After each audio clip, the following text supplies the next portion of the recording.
15 ବର୍ଷ ହେଲା ଆସିଥିଲି। ମୋ ପୁଅ ଦେହ ଭଲ ନଥିଲା ମୁଁ ଆସୁଥିଲି। ମୋ ଜୀବଦଶା ମୋ ପୁଅ କାନ ଖରାପ ଥିଲା ତ ସେ କାନ ସକାଶେ ମୁଁ ଆସୁଥିଲି। ଭିଡ଼ ହେଲା ବୋଲି ବାପା ଇଏ ଜନଗହଳ ଆଉ ମଣିଷ ଜୀବନରେ କେହି ଦୁର୍ଲଭ ଜୀବନ ଏଇଟା। ଆଉ ଏଇଟାକୁ ଦେଖିବାନି କାହାକୁ ଦେଖିବା। ଗ୍ରହରାଜ ଶନିଦେବଙ୍କ ଉପରେ ଆଜିର ଦିନରେ ଜଳାଭିଷେକ କଲେ ଖଣ୍ଡନ ହୋଇଯାଏ ଗ୍ରହ ଦୋଷ, ପୂରଣ ହୋଇଥାଏ ପ୍ରତ୍ୟେକ ମନବାଞ୍ଛା। ମନରେ ଏମିତି ଆଶା ଭରସା ଓ ବିଶ୍ୱାସ ରହିଛି। ସେଇଥିପାଇଁ ତ କଟକ ଜିଲ୍ଲା ଟାଙ୍ଗିଚୌଦ୍ୱାର ବ୍ଲକ ମାଗୁରା ପଞ୍ଚାୟତ ଜଳୌକା ପାହାଡ଼ର ପାଦଦେଶରେ ଅବସ୍ଥିତ ସିଦ୍ଧ ଶନିଦେବଙ୍କ ପୀଠ ଆଜି ଚଳଚଞ୍ଚଳ। ପ୍ରାକୃତିକ ସୌନ୍ଦର୍ଯ୍ୟ ଭରା ସିଦ୍ଧ ପର୍ବତର ପାଦଦେଶରେ ଲକ୍ଷ ଲକ୍ଷ ଭକ୍ତଙ୍କ ଭିଡ଼। ଖାଲି ଓଡ଼ିଶାର କୋଣ ଅନୁକୋଣରୁ ନୁହେଁ, ପଡ଼ୋଶୀ ପଶ୍ଚିମବଙ୍ଗରୁ ଆସୁଥିବା ଭକ୍ତଙ୍କ ଭିଡ଼ରେ ଚଳଚଞ୍ଚଳ ସୁନ୍ଦର ଶତପଥୀ, ଗ୍ରାମ ଅଡ଼ମ୍ବୁରୁ, ମାଗୁରା ଧାନମଣ୍ଡଳ ପଞ୍ଚାୟତ ଘର। ଶନିର ଇତିହାସ, ଶନିର ସ୍ଥାପନା ହେଲେଣି ଆସିକି 70 ବର୍ଷର ଉର୍ଦ୍ଧ୍ୱ ହେବ। ଜଣେ କୈବର୍ତ୍ତହର ପାଇଥିଲେ, ପାଇବା ପରେ ତାଙ୍କୁ ଅନୁମତି କ୍ରମେ ନିର୍ଦ୍ଦେଶ କ୍ରମେ ତାଙ୍କୁ ଆଣି ଏଠି ସ୍ଥାପନା କରିଥିଲେ। 13 ଘର ପ୍ରଥମେ ଓଷା କଲେ, କ୍ରମେ କ୍ରମେ ଶନିଙ୍କର ମହିମା ବଢ଼ିଲା। ସନ୍ତାନ ବର୍ଗ, ପାଣି ଜଳାଦି ଅଭିଷେକ, ରାଶିଦର ଅଭିଷେକ କରାଗଲା।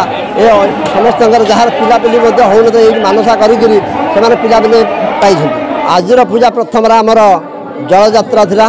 ଜଳଯାତ୍ରା ପରେ ଘଟ ସ୍ଥାପନା କରାଗଲା।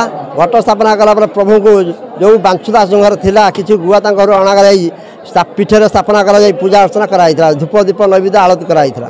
ଜଳାଭିଷେକରେ ଶନିଙ୍କର ମସ୍ତକରେ ଜଳ ଧାରିଲେ ଗ୍ରହରିଷ୍ଟ ଖଣ୍ଡନ କରାଯାଏ ଏବଂ ଶନି ଟିକେ କୋପଲୋକ, ସେ ଜଳାଭି ଅଭିଷେକ କଲେ ଟିକେ ସନ୍ତୁଷ୍ଟ ହୁଅନ୍ତି। ଏ ଗୋଟେ ପଥର ଶିଳା ହେଲେ ମଧ୍ୟ ଇଏ ଗୋଟିଏ ଗଛ ରୁହେ 3ଟି ଗଛ। ଆଜ୍ଞା ଆପଣ ଦେଖିବେ ଗୋଟିଏ ଗଛ 3ଟି ଫଳ ଫଳୁଛି ଗଛରେ। ଦୀର୍ଘ ମୁଁ ବାହାଘର ବର୍ଷଠୁ ଢାଳୁଛି। ସେମିତି ମୋ ପିଲାଙ୍କର, ମୋ ନାତି ନାତୁଣୀ ଭଲ ମନ୍ଦ ସବୁ ଭଲରେ ଗୁଡ଼ା ସେଇଥିପାଇଁ ଢଳା ହୁଏ। ସବୁ ଅନୁଭବ ଶନି ପା ସିଏ ସବୁଠୁ, ତାଙ୍କ ପାଖରେ ଜନ୍ମ ତାଙ୍କ ପାଖରେ ମରଣ। ସିଏ ସବୁ ହାତ ଦେଖାଇଲେ ବଞ୍ଚିବ, ହାତ ନଇଁ ଦେଲେ ମରିବ। ଏଇଆ ହେଉଛି ଜିନିଷ। କିନ୍ତୁ ଶନିଙ୍କ ଠାରୁ ଠାକୁର କେହି ନାହାନ୍ତି। ଶର୍ମିଳାନାଥ ଅଡ଼ମ୍ବୁରୁ ଆସିଛି ନା ଏମିତି ମାନେ ଆଜି ଖୁସି ଲାଗିଲା। ମୁଁ କୋଉ ବର୍ଷ ପାଣି ଢାଳିନି ତ ଏ ବର୍ଷ ମୁଁ ଖୁସିରେ ମାନେ କେବେ ପାଣି ଢାଳିନି, ସେଥିପାଇଁ ଏ ବର୍ଷ ଖୁସି ଲାଗିଲା। ସେ ଖୁସିରେ ପାଣି ଢାଳିଲି।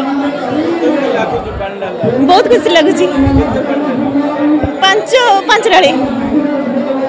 ସଂଘମିତ୍ରା ସାହୁ ଆଗରୁ ବି ଢାଳୁ, ପ୍ରତିବର୍ଷ ଢାଳୁ, 4-5 ବର୍ଷ ହେଇଗଲାଣି। ଆଜ୍ଞା ସୁଦାମ ଆଜ୍ଞା, ଏଇଟା ମୁଁ ଯେତେ ଛୁଆବେଳୁ ଆଗେ ବାପା ବୋଉଙ୍କ ସାଙ୍ଗେ ଆସେ। ଠାକୁରଙ୍କ କୃପା ମୋ ଉପରେ ଅଛି, ଠାକୁରଙ୍କ ଆଶୀର୍ବାଦ ଅଛି ବୋଲି ଠାକୁରଙ୍କର ଡୋରି ମଧ୍ୟ ତାଙ୍କୁ ସବୁ ଟାଣି ଆଣୁଛି। ଆଉ ଠାକୁର ମହିମା ନ କହିଲେ ମୁଁ ଅଦୃପ୍ତ ହେବ ନାହିଁ। କାରଣ ଏତିକି ଭଗବାନଙ୍କ ନିକଟରେ ପ୍ରାର୍ଥନା, ସବୁବେଳେ ମୋର ସୁଖ ଦୁଃଖ ସବୁବେଳେ ଭଗବାନ ମୋ ସାଥିରେ ଅଛନ୍ତି। ତାଙ୍କ କୃପାରୁ ମୋତେ ଘଣ୍ଟେ ଗୋଟେ ରଖିଛନ୍ତି। ଯାହା ଯେତିକି ଜୀବନରେ ପାଇଛି ତାଙ୍କ ଲାଗି ମୁଁ ତାଙ୍କ ପ୍ରତି ଚିରଋଣୀ। ଆଉ ତାଙ୍କ ମହିମା ଆପଣ ତ ଦେଖିଦେବି ଜାଣିଥିବେ ଏଠି କେତେ ଲୋକଙ୍କ ସମାଗମ ହେଉଛି। ଠାକୁରଙ୍କର ସେତିକି ସେତିକି ଆସିବା ନଥିଲେ ଲୋକମାନେ ଆଜି ଏତେ ପରିମାଣରେ ଆସିକି ଏଠାରେ ଭକ୍ତମାନେ ତାଙ୍କର ମନବାସନା ପାଇଁ ପାଣି ଢାଳି ନଥାନ୍ତେ। ଏତିକି କହିବି। ଆଉ ସିଏ ଆଉ କହୁନା କୃପା, ଆଉ ତାଙ୍କ ବିଷୟରେ କ'ଣ କହିବି?